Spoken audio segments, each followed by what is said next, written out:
Okay, so I went ahead and sped up this video because, um, I work pretty slowly, and so even at 4 times, I feel like I can explain stuff. So, what I did in the beginning there, actually, was just extend the backdrop, and I'm just doing all the backdrop cleanup here. So, I, in order to get rid of this stupid foot, I had to get in really detailed here and clone in so that way I could patch the rest of the foot out so I didn't have to sit here and clone it all. So I went back and forth trying a few different things, and I think that's kind of the important thing. Here you can see I get a little patchiness going on. Um, so sometimes I try to fix things and sometimes I'll just start over. But I really just wanted to get some separation between her foot and that fabric so I could patch it all out at once. It still didn't do that great of a job, but uh, you know, I didn't want to spend like so much time on this little piece. So I'm just cleaning up the background, the lines from when I extended the background to fill up the space that shouldn't have been there. But it's a really dirty backdrop. I should have not used it. I should have just used a cleaner one, save myself some time. But I don't know what I was thinking.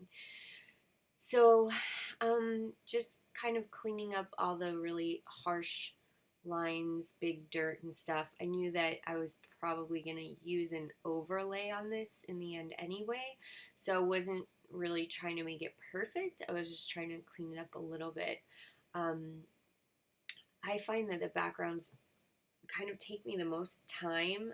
I can't wait to be able to invest in some canvas backdrops because I think it'll be a little bit easier to work with than the seamless paper. But cleaning up this seamless paper when it has this contrasty lighting and shadows is really tricky to me. So um, to not make it look fake. So I usually use a combination of just the patch tool. I always am extending little areas, patching, and then sometimes I'll paint over at a very low opacity.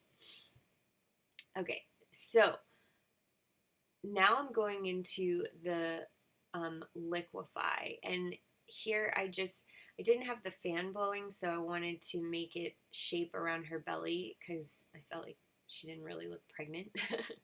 So I use the push tool in liquefy and the bloat tool. When I'm working with the fabric, the bloat tool does amazingly beautiful things. So I'm just kind of like placing things where I want it, where I think it looks good, um, and then just exaggerating the fabric a little bit. I like to make it just look a little bit crazier and more dramatic in Photoshop, and that bloat tool is the best. So I mean, it's very rare that we use the bloat tool for anything, so if it's not one you've tried, it's fun for fabric.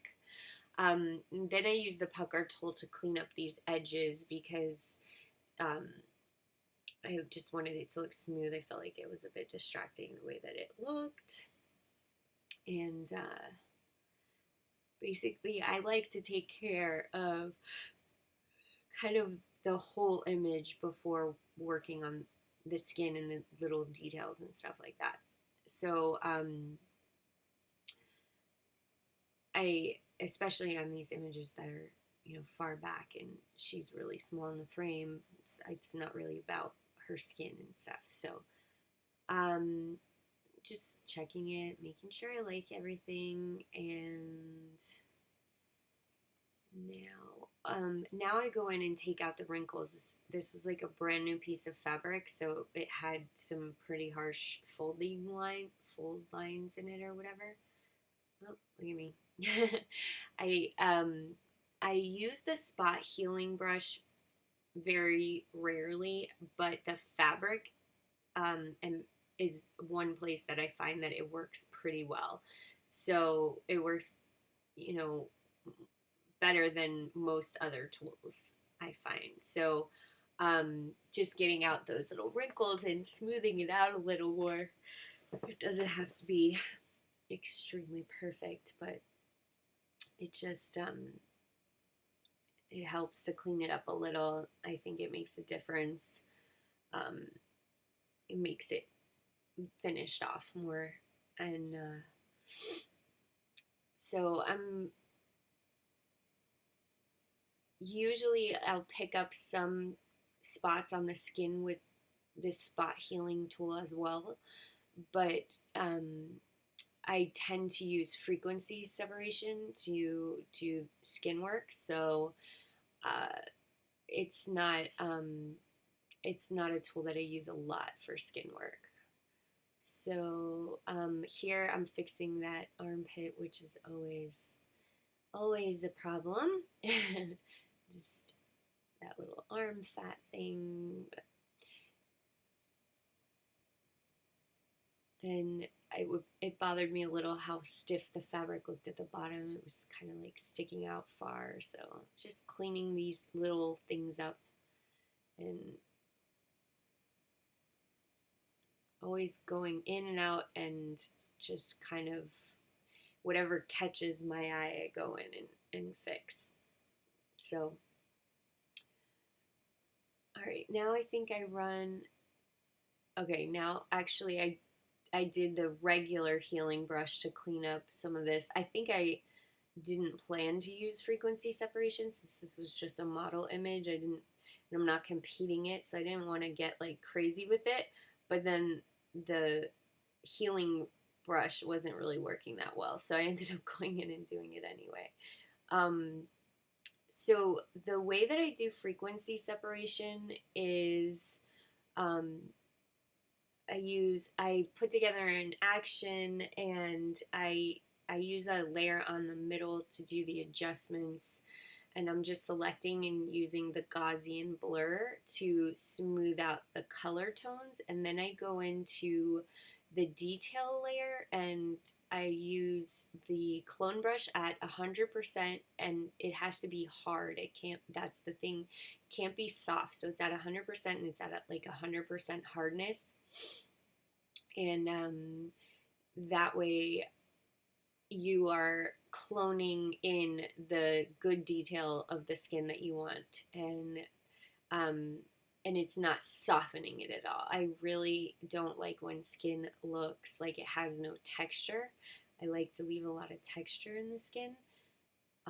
So that's pretty much what I'm doing here, is just copying the texture from the good parts of the skin and covering the bad parts of the skin. So I just have found this to be my favorite way to clean up the skin, and the part where you're evening out the tones with the Gaussian blur is super fast, so I think it helps because you can take a little more time on the texture of the skin.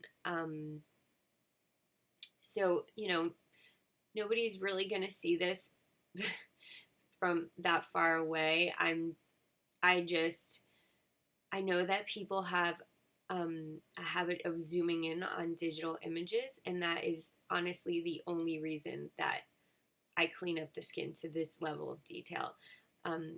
If people did not zoom in on images, you would never see a single imperfection in that skin on her face because it's so small in the frame. But I'm not necessarily the best business person in that sense because I spend way too much time retouching. Okay, so here I'm using a gradient map to bring in a little extra contrast. I find the gradient map is nice because it actually tends to desaturate the colors a little bit. I'm just using a black and white gradient, so I'm just doing an adjustment layer with gradient map and then picking the black and white, and then I lower the opacity.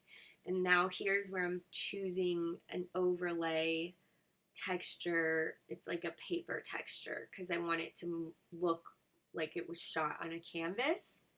So I'm placing that in there, and then I use different blend modes just depending on what looks best. I try usually overlay, soft light, another one, and I always end up lowering the opacity on those images as well. So just masking her out here.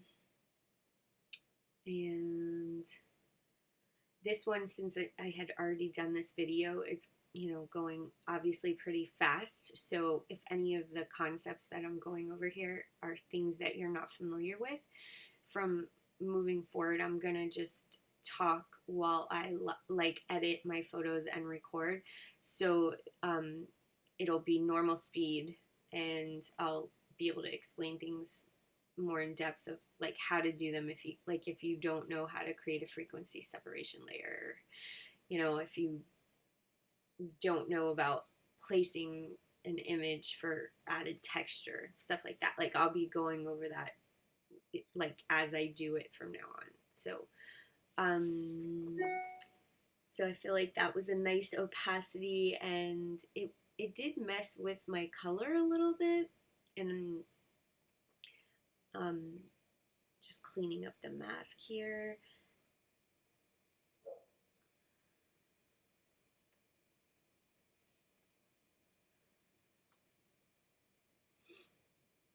Gosh, even at 4 times the speed I did it at, it's still slow. Okay, so now it's dodging and burning. This to me is what sets apart regular images and like the average image you see every day from photographers, and then a beautiful, eye-catching floor, like just an image that floors you. So you're basically creating depth using dodging and burning. So I'm kind of like outlining her face, fixing any little highlights and shadows that I want to fix. I tend to use like a little bit of general like makeup contouring when I'm doing this. Like I'm making sure it's very light under the eyes, and you know, having a little highlight down the middle of the nose and in the middle of the forehead, and the chin. So it's kind of down the middle of the face. You want like a highlight, and then contouring, making her cheeks a little slimmer. And here she had a very light, a lot of light on her upper lip that I felt looked kind of weird. So I also darkened that down a bit, but it just, to me, creates more depth, and the image doesn't look as flat. It looks more three-dimensional, and I think that is the biggest thing that the majority of photographers don't do to their images. They don't do this level of dodging and burning that makes your eye go where you want it to go, instead of just bouncing around the picture. So yes, we can do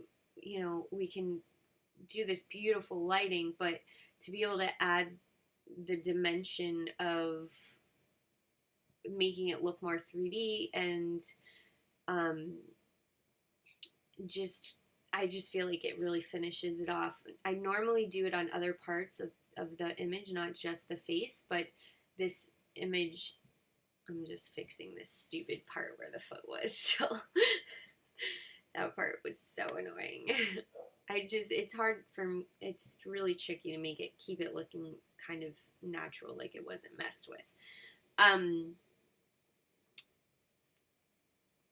But as far as the dodging and burning goes, I usually do it overall, but I really liked how the light was hitting the rest of the body here and the rest of the image. I think I did do a little bit on her arms and hands. Okay, so here I'm playing with color grading, which is something that I'm new to and I'm still learning.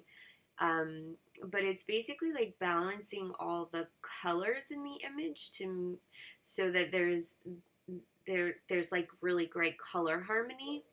So I was playing around with, the tones of the background and the silk, and just trying to see if there was anything I liked. I used a few different ways to do that. I used a gradient map, and then I used like a color lookup table.